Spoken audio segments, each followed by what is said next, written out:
오늘도 클릭해주셔서 감사합니다. 구독과 좋아요 부탁드립니다.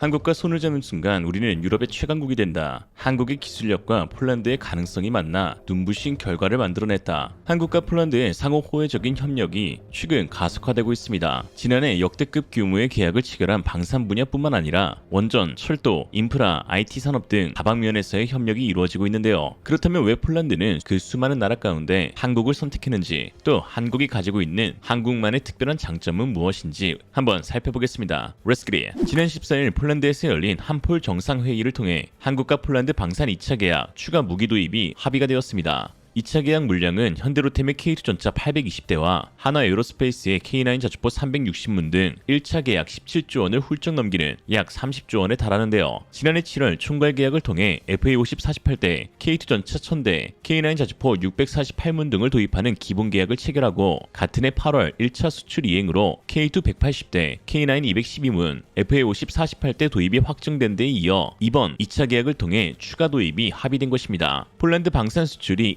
2차로 나뉜 것은 우크라이나 전쟁으로 무기 수요가 시급한 현 시점 1차 계약을 통해 빠르게 무기를 직도입하고 2차 수출 계약 때는 현지 생산 라인을 구축해 K2 전차, K9 자주포를 폴란드 공장에서 생산하고자 하는 전략이었죠. 이에 따라 2차 계약으로 도입되는 한국산 무기의 성능은 1차 수출 때보다 크게 향상된 성능 개량형 모델이 되게 됩니다. 이 성능 개량형 모델에는 각기 PL이라는 이름이 붙여지는데요. K2PL, FA50PL, K9PL이 바로 그것이죠. 또한 이번 2차 계약을 통해서 K808 차륜형 장갑차 공동 개발도 검토하는 것으로 알려져 있습니다. 거기다 폴란드 매체 디펜스24 데미안 라트카 편집장은 기아의 소형 전술 차량 KLTB K151 차량이 차기 폴란드 오프로드 차량 도입 사업인 머스탱 프로그램에서 유력 후보로 부상하고 있다고 전하였으며 폴란드 군사 전문가 시몬 야누스 역시 KLTB가 유력 후보라고 설명하였죠. 사실상 폴란드 정군이 한국산 무기로 도배되고 있는 것입니다. 폴란드와의 1, 2차 계약을 통해 한국이 얻게 되는 금전적 이득은 대략 47조 원, 여기에 후속 지원, 유지보수, 현지 공장, 라이센스 판매 등을 포함한 전체 프로그램 코스트는 60조 원이 훌쩍 넘을 것으로 예상되고 있습니다. 폴란드와의 방산 계약만으로 세계 방산 시장 4위를 목표로 하고 있는 한국의 계획이 이루어질 가능성이 높게 점쳐지죠. 폴란드가 유독 한국산 무기로만 군 무기체계를 통합하려는 이유 중 하나는 바로 납기에서 보여준 한국의 방산 역량에 대한 신뢰 때문입니다. 무기 도입이 시급한 폴란드의 현재 요구를 충족시켜줄 수 있는 국가는 전 세계에서 한국이 유일한 상황이죠. 지난해 8월 체결한 1차 계약의 물량은 벌써 배송되었거나 당초 일정보다 수개월 먼저 완료가 되었습니다. K2 전차는 올해 예정된 28대가 벌써 출고 완료되었고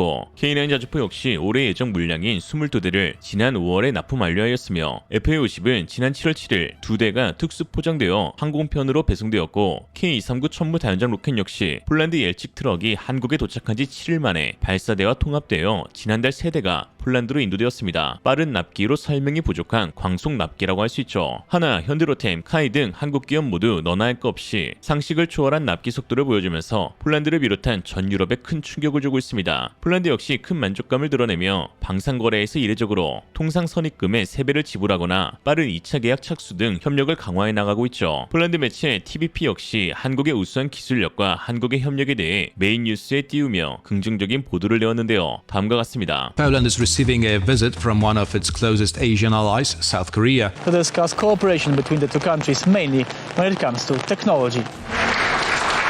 The partnership between the two countries looks to be stronger than ever. Ale współpracujemy także. We also cooperate in the field of infrastructure. We discussed the construction of the Central Communication Hub. We spoke about investments in Polish ports and railway networks, and all of this with the contribution from South Korean companies in our country. South Korea is one of the most important providers of modern technologies for Poland. There are more than 600 South Korean companies currently operating in Poland and close to 100 factories. But there is also the military cooperation. The recent acquisition of K2 tanks has boosted Poland's army, and both countries have no intention of stopping there. Express purchases and delivers of the most modern equipment for the Polish army from South Korea, K2 tanks, K9 howitzers and K239 Chunmo launchers will ensure our security for many years. The Polish army will become one of the most powerful in Europe.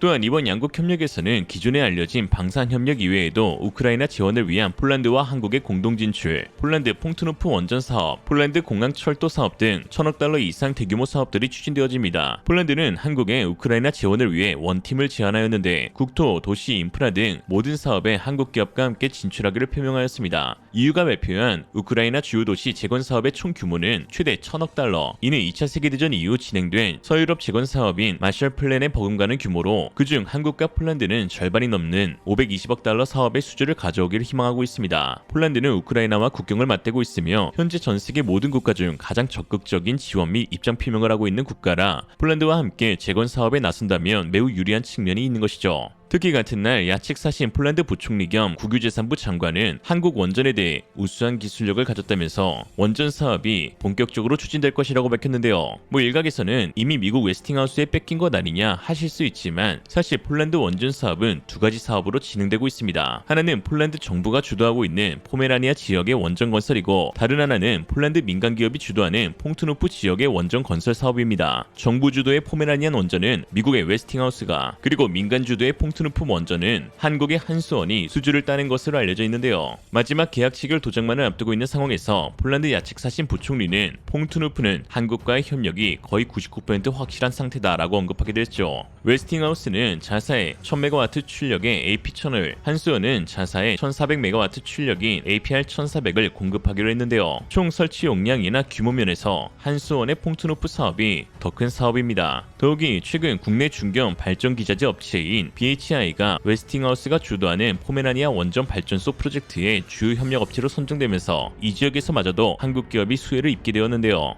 오늘 이 소식에 BHI가 상한가 치고 난리도 아니었죠. 결국 포메라니아 원전 사업에서도 한국 기업들의 기술력이 발현되는 것입니다. 이처럼 폴란드 원전의 최대 협력국은 한국과 한국 기업들이 되고 있는데 상황이 이렇다 보니 웨스팅하우스는 한국 원전 업체를 견제하기 위해 필사적으로 나서고 있습니다. 패트릭 프레그먼 웨스팅하우스 CEO는 지적재산권을 침해하는 한국의 기술을 폴란드는 허용하지 않을 것이고 이에 폴란드에 한국산 원전이 들어가는 일은 없을 것이라고 했는데요. 이는 웨스팅하우스의 주장일 뿐 사업은 착실히 진행되고 있죠.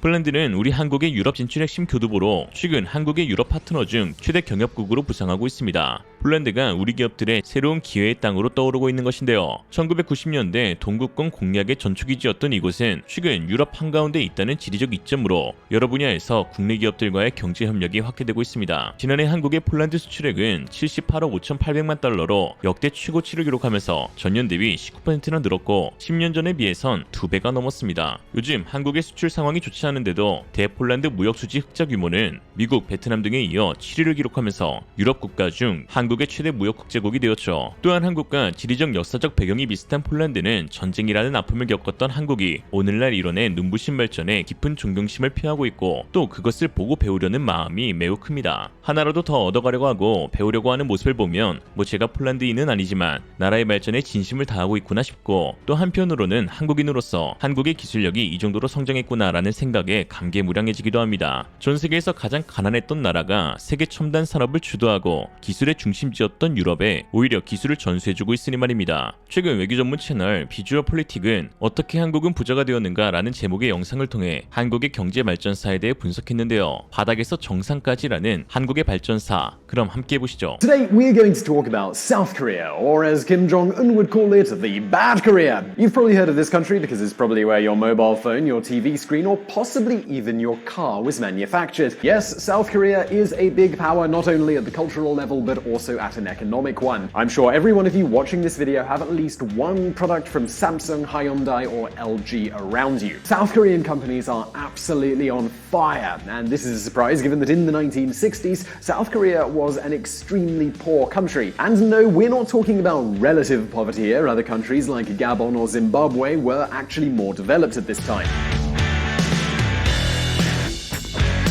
Nonetheless, in just one generation, South Koreans went from starvation to one of the most prosperous societies in the world. And so now comes the big question, what exactly did South Korea do to become quite so rich? And hold on a second, because if you're a regular viewer, I probably know what you're thinking. You're thinking, oh, it's another video where VisualPolitik tell me how marvelously wealthy a country became because of free market capitalism.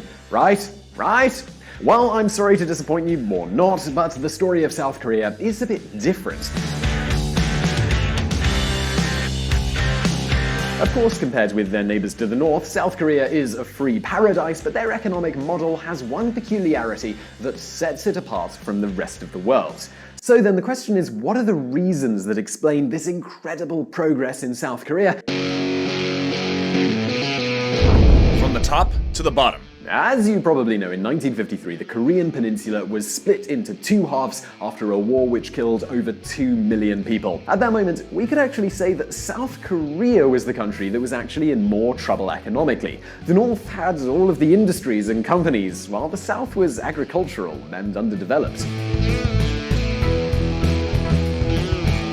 Schools had no desks, and most of the children got the majority of their nutrition from powdered milk that was given by the US and Europe. This is why, in 1960, after many protests, General Park Chung-hee organized a coup d'etat and took power. This is how the first South Korean dictatorship started. During the following 27 years, the country had 3 different dictators. All of them came into power in a violent way by overthrowing the previous one. Nevertheless, despite the political instability, in those times, the South Korean model was created. From now on, I will give you whatever you need to grow. If one year you cannot pay your taxes, it's okay, I'll forgive you. Do you need some grants? Well, here you go, you can have it. You need to borrow some money from abroad? Well, the government is going to back your loan. Even if you can't pay your debts, the state is going to help you. If we are weak, our country will be in jeopardy. In order for a country not to fall, it must cultivate its own strength. Nonetheless, unlike other countries like France, South Korea didn't put up any barriers to international trade. Actually, since that very first moment, the government guaranteed rule of law and low taxes for all businesses, regardless of where they came from. In other words, the big conglomerates like Hyundai or Lotte got to compete in an open market with other corporate juggernauts from Japan or the United States. But at the same time, they also had help from the government. Since South Korea has no natural resources but a big population, those companies put a focus on industries that required a large workforce, and that's manufacturing. Now, as I said before, the government does place a red carpet under their feet, but this doesn't mean they have a blank check. This is why when a Kaibol as big as Daewoo went bankrupt, no one came to bail them out. And this is a clear incentive for these companies to be on the edge of innovation. For instance, in 2008, Sony, the Japanese firm, wanted to create the first OLED TVs. But this technology, it wasn't advanced enough, and the screens were pretty expensive, even priced too high for most of the luxury market. So the Sony guys put the project on hold, and they never really got back onto it. South Korean LG had the same technology, and they had the same problem. So, well, what did they do? Well, they launched OLED mobile phones with a much smaller display. This way, they took advantage of their assets, and what is more important is they learned how to work with this new technology. This is why, in a very short amount of time, they found ways to produce affordable OLED TV screens. Now, hold on for just a minute, because there's another more important part, which helps explain this very innovative culture. South Korean education. We all know it, South Korean children have always had one of the best marks in the international PISA test. The whole country stops during university entrance exams, and South Korean schools spend whatever they need to guarantee the best education for their boys and girls. Anyway, things are starting to change. A lot of South Korean youngsters have been educated in Europe or America, and now they are coming back to their country of origin with a new and more critical mindset and a more entrepreneurial spirit. This generation is creating the roots for a startup ecosystem. 위 영상을 본 네티즌들은 다음과 같은 반응을 보였습니다. 한국인들은 현재의 위치에 도달하기 위해 또 나라를 재건하기 위해 정말 열심히 노력했다. 그러므로 한국은 진정으로 가장 성공적인 국가들의 목록에서 1위를 차지할 자격이 있다. 나는 단지 한국의 발전에 놀라웠을 뿐이야. 그들은 제조, 전자, 인공지능에서 또 현재 음악과 드라마 산업에서 이르기까지 모든 분야에서 선두를 달리고 있다. 매우 인상적이지. 가장 놀라운 것은 그 나라가 부유해졌고 그 후 진정한 민주주의 국가가 되어 지금은 전 세계 사람들이 온라인으로 한국 드라마를 보며 모든 시간을 보내고 있다는 것이야. 이 영상을 포함해서 라고 했습니다. 물론 그동안 한국에 위기가 없었던 것은 아니었습니다. 전쟁, 독재, IMF, 북핵 문제 등 한국이 밟아온 길을 보면 다른 나라에 비해 더하면 더했지 위기가 없었던 것이 아니었는데요. 그러나 한국은 항상 위기를 기회로 바꾸기 위해 노력해왔고 실제로 기적과 같은 성공도 경험하였죠. 이러한 배경에는 각자의 자리에서 맡은 것에 최선을 다했던 한국인들이 있었기 때문입니다. 어이 김씨, 빨리 천천히 대충 잘 만들어봐. 오늘의 한주평, 한국은 위기를 기회로, 일본은 기회를 위기로, 중국은 위기를 세계로. 이상으로 리얼리즘이었습니다. 여러분의 생각은 어떠신가요? 현명하고 지혜로운 여러분의 의견을 지금 댓글에 남겨주세요. 감사합니다.